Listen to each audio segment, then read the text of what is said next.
It's a hot topic in the world of sports. Does living at high altitude increase performance and act as a natural and legal alternative to doping? To find out, this group of Norwegian athletes is spending a month high up in the French Alps.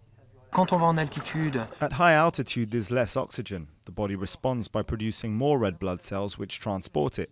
So the idea is that when you are in high altitude you will be oxygen deprived and therefore produce more red blood cells. Even after your return from altitude training you will keep those cells for some time. Until the surplus wears off, you have a window for improved endurance. Avant que cet excédent disparaisse, et on a une fenêtre où on est plus endurant. Scientists have researched the effects of altitude on performance since the late 1960s, but results have been patchy and controversial. In this latest experiment, the young athletes spend most of their days at 2,200 metres, equivalent to the highest mountain back in Norway.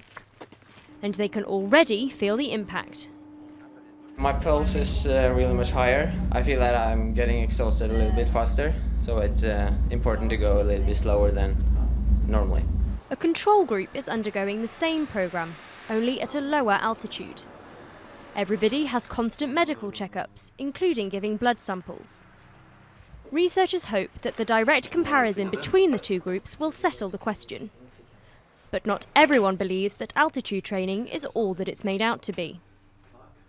I don't expect much of an increase in red cell mass at altitude, at this altitude, if at all.